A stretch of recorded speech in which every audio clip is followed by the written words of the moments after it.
कि 45 सालों में सबसे ज्यादा बेरोजगारी आज है हमारे देश में। फिर 2018 में बोला 10 लाख रोजगार देंगे, पिछले 3 सालों में 21 रोजगार दिए हैं। यहाँ हर रोज 17 बलात्कार हो रहे हैं। हमें सुरक्षित नहीं रख पा रहे हो, हमें पढ़ाओगे लिखाओगे नहीं, हमें रोजगार नहीं दोगे और चुनाव के 2 महीने पहले कह दोगे लो लाडली स्कीम ले लो। छोटे उद्योग थे वो लगभग बंद होने के कगार पे आ गए और जो बड़े बड़े उद्योगपति हैं उनके हजारों करोड़ लोन माफ हो रहे हैं। हर जगह हर तरफ से महंगाई, पेट्रोल, डीजल, खाद, कुछ भी हो, किसानों को कोई राहत नहीं मिली। अब ओबीसी, एससी, एसटी के आरक्षण की बात हम करते हैं या हम कहते हैं कि चलो जातिगत जनगणना कर लो, क्योंकि अगर सरकार जानेगी नहीं तो सही तरह से न्याय कैसे दे पाएगी।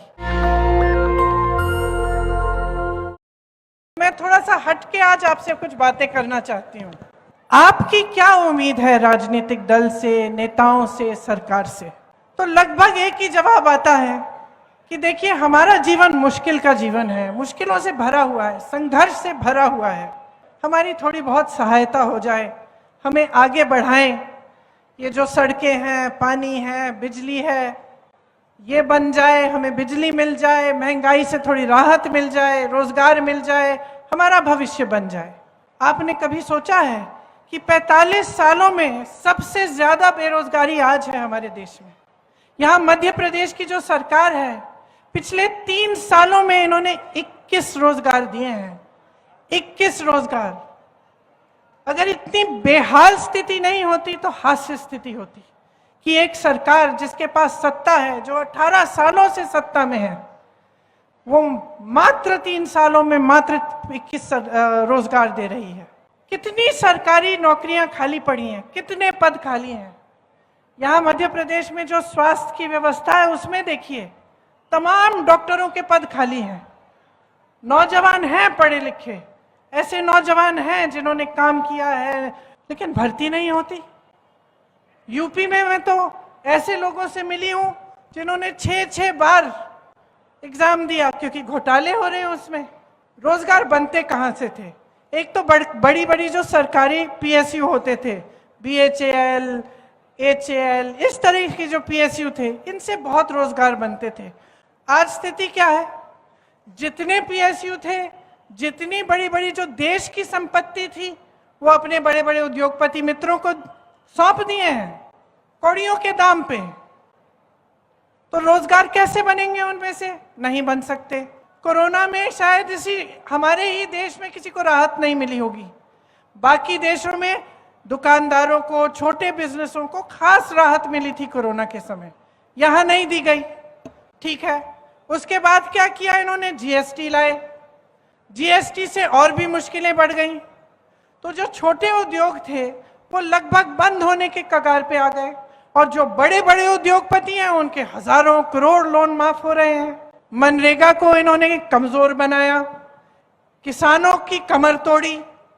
हर जगह हर तरफ से महंगाई, पेट्रोल, डीजल, खाद, कुछ भी हो, किसानों को कोई राहत नहीं मिली, बल्कि इस तरह के कानून ला रहे थे जिससे आपके जो हक हैं वो और भी कम हुए। आप ही के संघर्ष थे, किसानों का जो बड़ा संघर्ष था, उसकी भी कोई सुनवाई नहीं रही।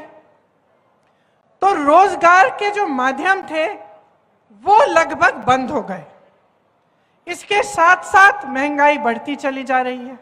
बच्चों की किताबें खरीदने जाएंगे, जीएसटी महंगी हो गई। यूनिफॉर्म खरीदना है, महंगा हो गया।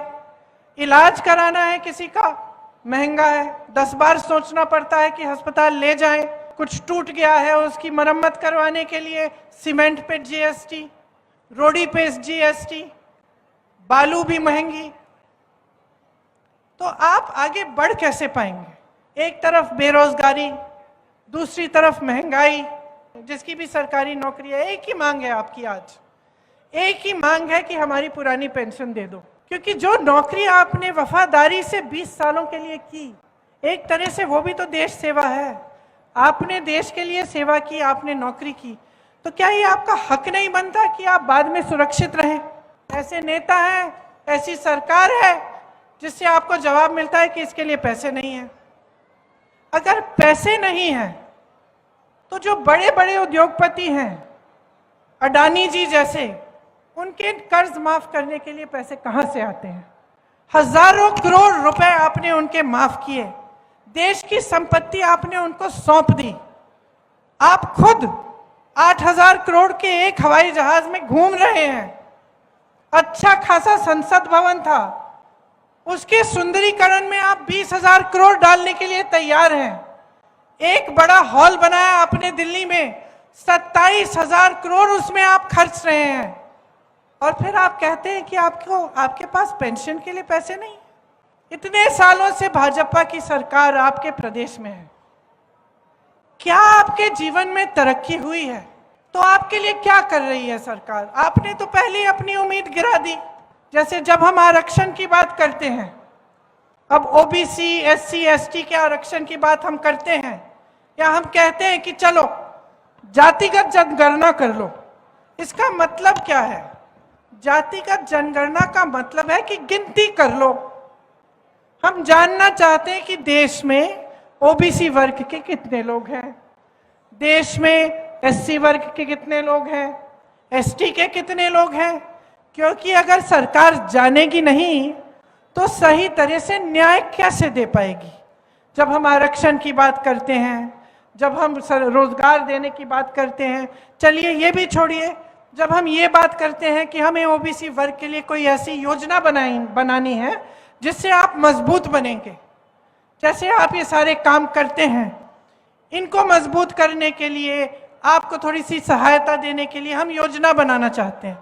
तो अगर हमें यही नहीं मालूम कि कितने लोग हैं किस वर्ग के, तो हम ये योजनाएं कैसे बनाएंगे? तो हम कह रहे हैं कि जातिगत जनगणना करो। बिहार में की गई है, एक गिनती की गई है, उसके तहत 84% जनता, आधे से बहुत ज्यादा एससी, एसटी और ओबीसी निकली। अब आप अगर देश में देखें तो जहां जहां ऊंचे पद हैं, बड़े बड़े उद्योगपतियों को देखिए, मीडिया के जो बड़े बड़े चैनलों के जो सबसे ऊपर सबसे हेड है उनको देखिए, आप सचिवों को देखिए सरकार के, आप यूनिवर्सिटीज के वाइस चांसलर्स को देखिए, तो आपको पता चलेगा कि ये प्रतिनिधित्व आज नहीं है।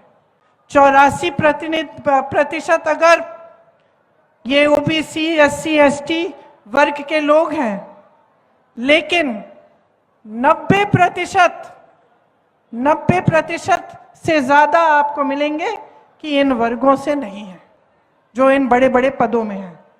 तो न्याय की बात है, न्याय की बात है कि अगर 84% इस वर्ग के हैं तो कम से कम उनको भागीदारी मिलनी चाहिए, उनका प्रतिनिधित्व न्यायपूर्वक होना चाहिए। लेकिन आप तो गिनती करने के लिए तैयार नहीं है। लेकिन हम कहते हैं जातिगत जनगणना करो, ये लोग मौन हो जाते हैं, चुप हो जाते हैं। लेकिन बड़े बड़े इवेंट करते हैं कि हम ओबीसी को बढ़ाना चाहते हैं आगे, हम ये करेंगे वो करेंगे, बड़ी बड़ी घोषणाएं करते हैं। जब हम कहते हैं गिनो भाई कितने हैं, गिनना नहीं चाहते। महिलाओं को देखिए, महिलाओं को आरक्षण कांग्रेस पार्टी ने दिए 33%, इसलिए गांव गांव में आज महिलाओं का प्रतिनिधित्व है। बहनें बैठी हैं, सबसे ज्यादा बोझ उठाती हैं समाज का, सबसे ज्यादा बोझ आपके कंधों पर है, लेकिन आपको पहचानने वाला कोई नहीं है। आपको प्रतिनिधित्व दिया गया राजनीति में ताकि आप सक्षम बन सकें। ये लोग कहते हैं हमने महिलाओं को 33% आरक्षण दे दिया, खूब बड़ा सारी मीडिया ने बताया कि आरक्षण दे दिया, बिल पास हो गई, मोदी जी के बारे में क्या क्या अच्छी बातें की। पता चला ये आरक्षण 10 सालों के लिए लागू ही नहीं होगा। तो सच्चाई कुछ है और इवेंटबाजी कुछ और है। जो आप होर्डिंग्स में देख रहे हैं, जो आप मीडिया में देख रहे हैं, टीवी पे देख रहे हैं, ये आपको बताया जा रहा है कि एक बहुत सुनहरा दौर आ गया है हमारे देश में। तो ये सुनहरा दौर आपके घरों में क्यों नहीं है? यहां आज भी पानी की किल्लत क्यों है? यहां से लोग पलायन क्यों कर रहे हैं? उन्होंने क्या कहा था इससे पहले वाले चुनाव में? शायद बोला था कि लाखों रोजगार देंगे, फिर 2018 में बोला 10 लाख रोजगार देंगे। पिछले 3 सालों में 21 रोजगार दिए हैं।